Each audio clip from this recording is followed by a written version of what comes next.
Railway ప్రయాణికులకు south central railway SCR కీలక ప్రకటన చేసింది.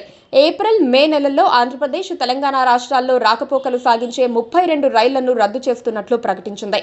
నాన్ ఇంటర్లాకింగ్ పనుల కారణంగా ఈ నిర్ణయం తీసుకున్నట్టు తెలిపింది. అంతేకాకుండా 11 రైళ్ల మార్గాలను కూడా మారుస్తున్నట్లు దక్షిణ మధ్య రైల్వే ప్రకటించింది. ప్రయాణికులు ఈ మార్పులను గమనించి తమ ప్రయాణాలను ప్లాన్ చేసుకోవాలని సూచించింది.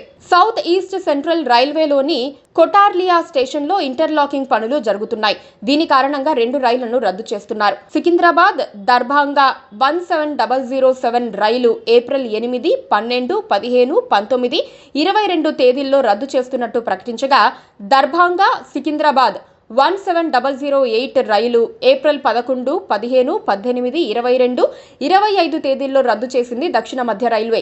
ప్రయాణికులు ఈ విషయాన్ని గమనించాలని రైల్వే అధికారులు కోరారు. మహబూబాబాద్ రైల్వే స్టేషన్లో నాన్ ఇంటర్లాకింగ్ పనులు జరగనున్నాయి. విజయవాడ డివిజన్లో కాజీపేట, కొండపల్లి సెక్షన్లో 3rd లైన్ పనులు కూడా జరుగుతున్నాయి. దీని కారణంగా కొన్ని రైళ్లను రద్దు చేశారు. కొన్ని రైళ్ల మార్గాలను కూడా మార్చారు. మహబూబాబాద్ రైల్వే స్టేషన్లో నాన్ ఇంటర్లాకింగ్ పనులు జరుగుతున్నాయి. సికింద్రాబాద్ డివిజన్లో కాజీపేట, కొండపల్లి సెక్షన్లో 3rd లైన్ పనులు కూడా జరుగుతున్నాయి. దీని కారణంగా రైళ్ల మార్గాలను మార్చారు. రైల్వే అధికారులు ప్రయాణికులకు అసౌకర్యం కలిగినందుకు చింతిస్తున్నామని తెలిపారు.